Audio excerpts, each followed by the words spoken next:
Hi friends, ഏവർക്കും lens of കേരളയുടെ മറ്റൊരു പുതിയ വീഡിയോയിലേക്ക് വീണ്ടും ഹാർദവമായ സ്വാഗതം. കൊല്ലം റെയിൽവേ സ്റ്റേഷന്റെ ആരവങ്ങളിൽ നിന്നും തീവണ്ടിയുടെ താളത്തിനൊപ്പം കിലോമീറ്ററുകൾ താണ്ടി നമ്മൾ നീങ്ങുന്നത് വിശ്വാസത്തിന്റെ ഉറവിടം തേടിയാണ്.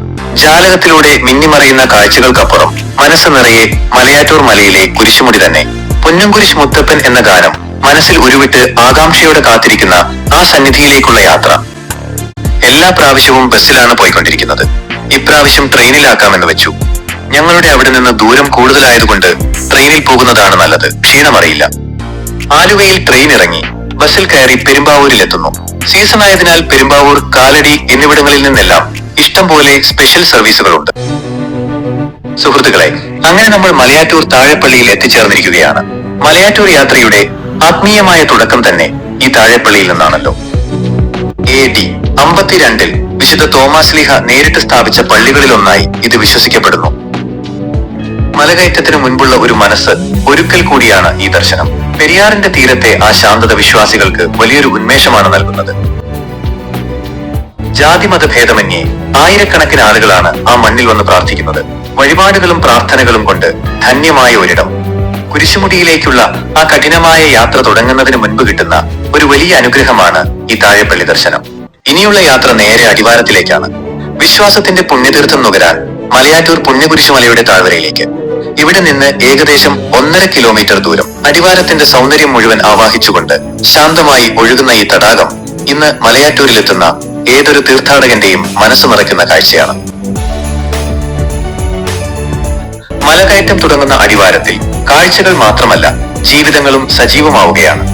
തീർത്ഥാടകരെയും കാത്ത് വഴിയോരങ്ങളിലെ കച്ചവടക്കാർ വലിയ ഉത്സാഹത്തിലും സന്തോഷത്തിലുമാണ്. അടിവാരത്തിന്റെ ഈ ഉത്സാഹം കച്ചവടക്കാർക്ക് ഒരു പുണ്യകാലമാണ്. തീർത്ഥാടകരെ കാത്ത് വഴിയോരങ്ങളിൽ വർണ്ണാഭമായ കളിപ്പാട്ടങ്ങളും പലഹാരങ്ങളും ഒരുക്കിയിരിക്കുകയാണ് അവർ. വിശ്വാസവും ജീവിതവും ഒന്നിച്ചു ചേരുന്ന സുന്ദരമായ ഒരു കാഴ്ചയാണിത്. ഇവിടുന്ന് നമുക്ക് കുരിശുമുടിയിലേക്ക് മലകയറ്റം ആരംഭിക്കാം. തീർത്ഥാടനത്തിന്റെ പുണ്യത്തിലേക്ക് ചുവടുവെക്കുന്ന ഏതൊരു വിശ്വാസിയും മലകയറ്റം ആരംഭിക്കുന്നത് അടിവാരത്തെ ഈ കുരിശടിയിൽ വന്ന് വണങ്ങി പ്രാർത്ഥിച്ചിട്ടാണ്. ആത്മീയ നിറവിലേക്കുള്ള ഈ യാത്രയ്ക്ക് ഇവിടെയാണ് തുടക്കം കുറിക്കുന്നത്. ഇതിന് തൊട്ടടുത്തായി ഭക്തിസാന്ദ്രമായി സ്ഥാപിച്ചിരിക്കുന്ന വിശുദ്ധ തോമാശ്ലീഹായുടെയും ലോകമാതാവായ വിശുദ്ധ കന്യാമറിയത്തിന്റെയും രൂപങ്ങൾ കാണാം. ഈ പുണ്യരൂപങ്ങളെ തൊഴുതു വണങ്ങി മനമൊരുകി പ്രാർത്ഥിച്ച് അനുഗ്രഹം തേടിയാണ് വിശ്വാസികൾ ഓരോരുത്തരും മലകയറി തുടങ്ങുന്നത്. ഭക്തിയും സമർപ്പണവും ഒത്തുചേരുന്ന ഈ മുഹൂർത്തം കഴിഞ്ഞ് ഇനി മലകയറ്റത്തിലേക്ക്. ഇനിയുള്ള യാത്ര അതികഠിനമാണ്, എങ്കിലും വിശ്വാസദാർഢ്യം തവരാത്ത മനസ്സിന് തുണയാകും. വിശ്വാസികളുടെ ഹൃദയങ്ങളിൽ പ്രാർത്ഥനയുടെ തിരുനാളം തെളിച്ചുകൊണ്ട് മലയാളനാട് കാത്തു സൂക്ഷിക്കുന്ന മഹാപുണ്യമാണ് മലയാറ്റൂർ മല. മലയും ആറും ചേരുന്ന ഇടം എന്നതിൽ നിന്നാണ് മലയാറ്റൂർ എന്ന പേരുണ്ടായതെന്ന് പറയപ്പെടുന്നു. ഇവിടെ മലകയറ്റം ആരംഭിക്കുന്നത് ആ വലിയ കവാടത്തിന് മുന്നിൽ നിന്നാണ്. ആത്മീയതയുടെ കവാടം കടന്ന് പൊന്നുംകുരിശ് മുത്തപ്പ എന്ന മന്ത്രോച്ചാരണങ്ങളോടെ വിശ്വാസികൾ കഠിനമായ പാതയിലേക്ക് പ്രവേശിക്കുന്നു. നൂറ്റാണ്ടുകൾക്ക് മുൻപ് AD 52 ഭാരതത്തിലെത്തിയ വിശുദ്ധ തോമാശ്ലീഹായുമായി ബന്ധപ്പെട്ടതാണ് ഈ മലയുടെ ചരിത്രം. സുവിശേഷ പ്രചരണാർത്ഥം ഇവിടെ എത്തിയ വിശുദ്ധൻ ശത്രുക്കളുടെ എതിർപ്പിനെ തുടർന്ന് ഈ മലമുകളിൽ അഭയം തേടിയെന്നാണ് വിശ്വാസം. അവിടെ അദ്ദേഹം പ്രാർത്ഥനാപൂർവം പാറയിൽ തൊട്ടപ്പോൾ അവിടുന്ന് ഒരു നീരുറവ പൊട്ടിയൊഴുകിയെന്നും അന്നും ഇന്നും വറ്റാത്ത ആ നീരുറവ ഒരു അത്ഭുതമായി ഇവിടെ അവശേഷിക്കുന്നുവെന്നും വിശ്വസിക്കപ്പെടുന്നു. പ്രാർത്ഥനാനിരതനായ വിശുദ്ധൻ പാറയിൽ കുരിശടയാളം വരച്ചുവെന്നും പിൽക്കാലത്ത് അവിടെ ഒരു പൊന്നുംകുരിശ് പ്രത്യക്ഷപ്പെട്ടുവെന്നുമാണ് ഐതിഹ്യം. ഇന്ന് നാം കാണുന്ന ഈ തീർത്ഥാടന കേന്ദ്രം ലോകത്തിലെ തന്നെ 8 പ്രധാന അന്താരാഷ്ട്ര തീർത്ഥാടന കേന്ദ്രങ്ങളിൽ ഒന്നായി ഉയർത്തപ്പെട്ടിരിക്കും. ദൂരെ നിന്ന് നോക്കിയാൽ ആകാശം മുട്ടുന്ന ആ മലമുകളിലേക്ക് നോക്കുമ്പോൾ ആദ്യം ഒന്ന് പകച്ചേക്കാം. കല്ലും മുള്ളും നിറഞ്ഞ കുത്തനെയുള്ള കയറ്റങ്ങൾ. എന്നാൽ ഓരോ ചുവടിലും വിശ്വാസത്തിന്റെ കരുത്തുള്ളവർക്ക് ഈ വഴി അത്ര കഠിനമല്ല. കാറ്റും പ്രകൃതിയും ഒരുപോലെ മന്ത്രിക്കുന്നത് ഒരേ ഒരു പേര് മാത്രം, മലയാറ്റൂർ മുത്തപ്പൻ. മഞ്ഞും മഴയും പുണരുന്ന ഈ മലനിരകൾ കേവലം പ്രകൃതിയുടെ വിസ്മയമല്ല, മറിച്ച് ആത്മീയതയുടെയും അതിജീവനത്തിന്റെയും വലിയൊരു പാഠപുസ്തകമാണ്. കല്ലും മുള്ളും നിറഞ്ഞ ഈ കുത്തനെയുള്ള പാതകൾ താണ്ടുമ്പോൾ ഓരോ തീർത്ഥാടകനും തിരിച്ചറിയുന്നത് സ്വന്തം മനസ്സിന്റെ കരുത്താണ്. ഇതൊരു വെറും മലകയറ്റമല്ല, വിയർപ്പുതുള്ളികൾ പ്രാർത്ഥനയായി മാറുന്ന ശ്വാസഗതികൾ, മുത്തപ്പ എന്ന മന്ത്രമായി ലയിക്കുന്ന ഒരു മഹാസമർപ്പണം. തിരക്കുകളിൽ നിന്നും മാറി പ്രകൃതിയുടെ മടിത്തട്ടിൽ ദൈവത്തെ തേടിയുള്ള ഈ യാത്ര ഓരോ മനുഷ്യനെയും ഉള്ളുകൊണ്ട് പാകപ്പെടുത്തുന്ന അപൂർവമായൊരു ആത്മീയാനുഭൂതിയാണ്. മനുഷ്യരാശിയുടെ പാപങ്ങൾക്കായി യേശുദേവൻ സഹിച്ച കൊടിയ വേദനകളെ ഓർമ്മിപ്പിക്കുന്ന 14 സ്ഥലങ്ങൾ. ഓരോ കുരിശുവഴിയും അവിടുത്തെ വീഴ്ചയുടെയും അമ്മയുടെ കണ്ണീരിന്റെയും ഒടുവിൽ ഗാഗുൽത്തായിലെ ക്രൂരമായ മരണത്തിന്റെയും സാക്ഷ്യങ്ങളാണ്. അതുല്യമായ ആ ത്യാഗം, നമ്മുടെ രക്ഷയ്ക്കായി സമർപ്പിച്ച ആ ദൈവസ്നേഹം, അത് നിങ്ങളുടെ കണ്ണിനെ മാത്രമല്ല ആത്മാവിനെയും പിടിച്ചുലയ്ക്കും. യേശുവിന്റെ പീഡാനുഭവങ്ങളെ ഓർമ്മിപ്പിക്കുന്ന 14 സ്ഥലങ്ങൾ ഈ മലയിൽ ഒരുക്കിയിരിക്കുന്നു.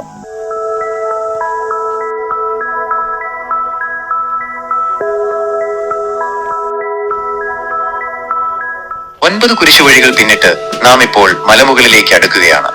ഇനി 5 കൂടി ബാക്കി. നമുക്ക് ചുറ്റും നോക്കിയാൽ കാണുന്നത് വിശ്വാസത്തിന്റെ വലിയൊരു ചരിത്രമാണ്.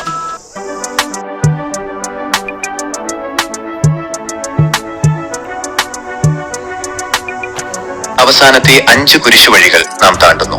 കഠിനമായ ഓരോ കയറ്റത്തിലും മുട്ടിപ്പായി പ്രാർത്ഥിക്കുന്ന ഭക്തരുടെ വിശ്വാസം നമുക്കിവിടെ കാണാം. യേശുവിന്റെ സഹനത്തിന്റെ സ്മരണയിൽ നുറുങ്ങിയ ഹൃദയങ്ങളുമായി അവർ ഓരോ സ്ഥലവും പിന്നിടുന്നു.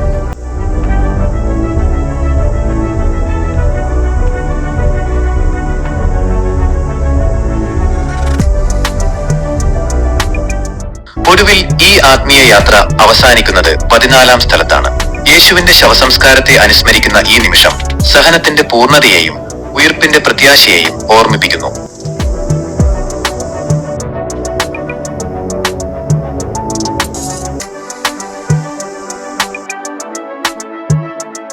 മലമുകളിലെ ഈ കൂറ്റൻ കുരിശുകൾ വിശ്വാസികളുടെ അചഞ്ചലമായ സമർപ്പണത്തിന്റെ അടയാളമായി നിൽക്കുമ്പോൾ അവ ഓരോന്നും ക്രിസ്തുവിന്റെ പീഡാനുഭവങ്ങളെയും ത്യാഗപൂർണമായ സ്നേഹത്തെയും ഓർമ്മിപ്പിച്ചുകൊണ്ട് നമ്മെ ആത്മീയമായ ഒരു ഉന്നതിയിലേക്ക് നയിക്കുന്നു. ഇത്രയും വലിയ ഭാരമുള്ള കുരിശുകൾ ഈ ദുർഘടമായ മലമുകളിലേക്ക് എങ്ങനെ കയറ്റിയെന്ന് ചിന്തിക്കുമ്പോൾ നമുക്ക് അത്ഭുതം തോന്നും. എന്നാൽ ആ ഓരോ കുരിശിന് പിന്നിലും ആവേശഭരിതമായ വിശ്വാസത്തിന്റെ കഥയുണ്ട്.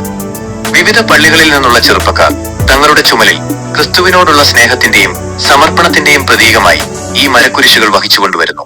ആത്മീയമായ വലിയൊരു പ്രചോദനമാണ് അവരെ ഈ ദുർഘടമായ പാതയിലൂടെ മുന്നോട്ട് നയിക്കുന്നത്. ഈ കാഴ്ചകൾ കാണുമ്പോൾ ഒറ്റയ്ക്ക് വലിയൊരു കുരിശുമരവും വഹിച്ചുകൊണ്ട് മാനവരക്ഷയ്ക്കായി യാത്ര ചെയ്ത യേശുനാഥന്റെ മുഖമാണ് നമ്മുടെ മനസ്സിലേക്ക് ഓടി വരുന്നത്.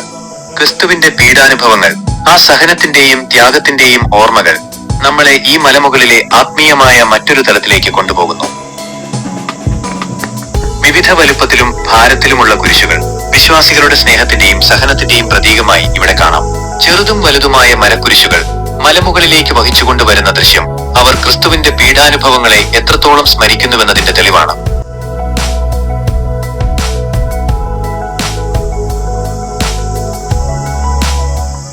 ഞങ്ങളുടെ തൊട്ടടുത്ത പ്രദേശമായ അഞ്ചൽ, പാണയം, സെന്റ് പോൾസ് മലങ്കര സുറിയാനി പള്ളിയുടെ വകയായി ഒരു കുരിശ് ഇവിടെ സ്ഥാപിച്ചിട്ടുണ്ട്.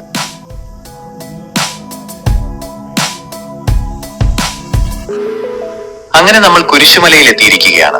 ദൈവസന്നിധിയിലേക്ക് ഉയർത്തപ്പെട്ട ഈ വിശുദ്ധ മലമുകളിൽ ആത്മീയ ചൈതന്യം നിറഞ്ഞു നിൽക്കുന്ന പ്രധാന വിശുദ്ധ സ്ഥലങ്ങളെല്ലാം നമുക്ക് ഒരേ മനസ്സോടെ കാണാം. ഒരു കണ്ണാടി ചില്ലിനുള്ളിൽ ഭക്തി നിർഭരമായി സംരക്ഷിച്ചിരിക്കുന്ന വിശുദ്ധ തോമസ് ലീഹായുടെ പ്രതിമയാണ് നമ്മൾ കാണുന്നത്. അദ്ദേഹത്തിന്റെ ദൗത്യത്തെയും ത്യാഗത്തെയും ഓർമ്മിപ്പിക്കുന്ന തരത്തിലാണ് ഇതൊരുക്കിയിരിക്കുന്നത്. ഈ വിശുദ്ധ സന്നിധിയിൽ എത്തുമ്പോൾ ദിവ്യമായ അന്തരീക്ഷം നമ്മുടെ മനസ്സിനെ ശാന്തമാക്കുന്നു. പ്രാർത്ഥനകൾക്ക് കൂടുതൽ ശക്തി പകരുന്ന, ആത്മീയ ഉണർവ് നൽകുന്ന ഒന്നാണ് ഇവിടുത്തെ സന്നിധി.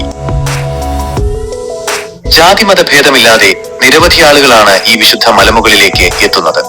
ഇന്ന് ഈസ്റ്റർ ദിനമായതിനാൽ കുറച്ച് തിരക്ക് കൂടുതലുമുണ്ട്. ഇത് ആനകുത്തിയ പള്ളിയാണ്. മലയാറ്റൂർ മലമുകളിലെ പ്രധാന സവിശേഷതയാണ് ഇത്. പണ്ട് ഈ പള്ളി കൊടുങ്കാടിനുള്ളിലായിരുന്നു. ആ സമയത്ത് ഒരിക്കൽ ആനകൾ വന്ന് ഈ പള്ളി ആക്രമിച്ചു. ആനകൾ ആക്രമിച്ചതിന്റെ പാടുകൾ ഇന്നും കാണാം. അത് ഇപ്പോൾ ചില്ലിട്ട് സൂക്ഷിച്ചിരിക്കുകയാണ്.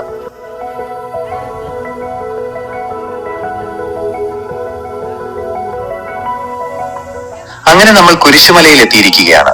ഈ വിശുദ്ധ മലമുകളിൽ എത്തുമ്പോൾ പ്രകൃതിയും നമുക്ക് കാണാൻ ഒരുപാട് കാഴ്ചകൾ സമ്മാനിച്ചിട്ടുണ്ട്. അനന്തമായി പരന്നു കിടക്കുന്ന മലനിരകളും താഴെ ഒഴുകുന്ന പെരിയാറും ചേർന്നൊരുക്കുന്ന ഈ ദൃശ്യം ഓരോ വിശ്വാസിയുടെയും മനം നിറയ്ക്കുന്ന ഒരു പനോരമിക് അനുഭവമാണ്.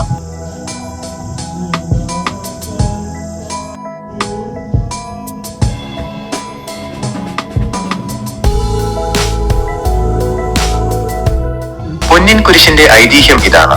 വിശുദ്ധൻ തോമസ് ലീഹ ഈ പാറപ്പുറത്ത് ദീർഘനേരം പ്രാർത്ഥിക്കുകയും സ്വന്തം വിരൽ കൊണ്ട് കുരിശടയാളം വരയ്ക്കുകയും ചെയ്തു.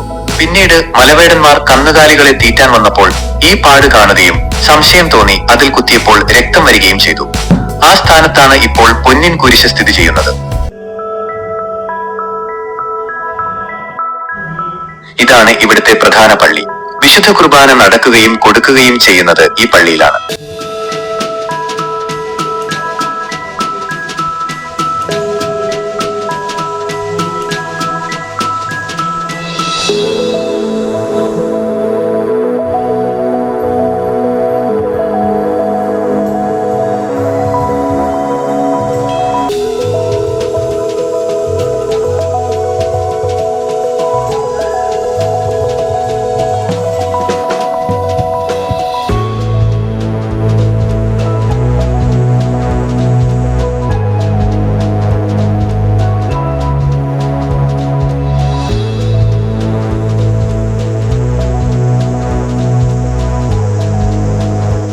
വിശുദ്ധ തോമസ് ലീഹ ഇവിടെ പ്രാർത്ഥിച്ചപ്പോൾ പാറമേൽ അദ്ദേഹത്തിന്റെ പാദമുദ്രയും മുട്ടുകുത്തിയ പാടും പതിഞ്ഞു എന്നാണ് വിശ്വാസം. ഇപ്പോൾ ആ സ്വാഭാവിക മുദ്ര കാണാൻ കഴിയില്ലെങ്കിലും സഭ അതിന്റെ ഒരു മാതൃക സൂക്ഷിച്ചിട്ടുണ്ട്. ഇത് ദേവാലയത്തിലെ പ്രധാന കാഴ്ചകളിലൊന്നായി കരുതപ്പെടുന്നു. ഇതാണ് വിശുദ്ധ നീരുറവ. വിശുദ്ധൻ തോമസ് ലീഹയ്ക്ക് ദാഹിച്ചപ്പോൾ അദ്ദേഹം പാറമേൽ അടിച്ചുവെന്നും അവിടെ നിന്ന് നീരുറവ പൊട്ടിപ്പുറപ്പെട്ടു എന്നുമാണ് വിശ്വാസം. ഇപ്പോൾ സമയം രാവിലെ 9 മണിയായിരിക്കുന്നു. ഇനി നമുക്ക് ശ്രദ്ധിച്ച് താഴേക്ക് ഇറങ്ങാം. കാലടിയിലെത്തി അവിടെ നിന്ന് ആലുവയ്ക്കും ആലുവയിൽ നിന്ന് ട്രെയിനിൽ കൊല്ലത്തേക്കും പോകാനാണ് പരിപാടി. മലയാറ്റൂർ മലമുകളിലെ ഈസ്റ്റർ അനുഭവത്തിലെ കാഴ്ചകൾ ഇവിടെ അവസാനിക്കുകയാണ്. ദൈവസാന്നിധ്യമുള്ള വഴികളിലൂടെ നമ്മൾ പൊന്നിൻ കുരിശിന്റെ ഐതിഹ്യവും പാദമുദ്രയും അത്ഭുത നീരുറവയും കണ്ടറിഞ്ഞു. കയറ്റങ്ങളും ഇറക്കങ്ങളും കടന്ന് ഇവിടുത്തെ മനോഹരമായ കാഴ്ചകൾ നമ്മുടെ മനസ്സിൽ എക്കാലവും ഉണ്ടാകും. ഈ വീഡിയോ ഇഷ്ടമായെങ്കിൽ ലൈക്ക് ചെയ്യാനും ഷെയർ ചെയ്യാനും സബ്സ്ക്രൈബ് ചെയ്യാനും മറക്കരുത്. നിങ്ങളുടെ അഭിപ്രായങ്ങൾ അറിയാൻ കാത്തിരിക്കുന്നു. വീണ്ടും നല്ലൊരു വീഡിയോയിൽ കാണാം. വീഡിയോ കണ്ട എല്ലാവർക്കും ലെൻസ് ഓഫ് കേരളയുടെ നന്ദി. നമസ്കാരം.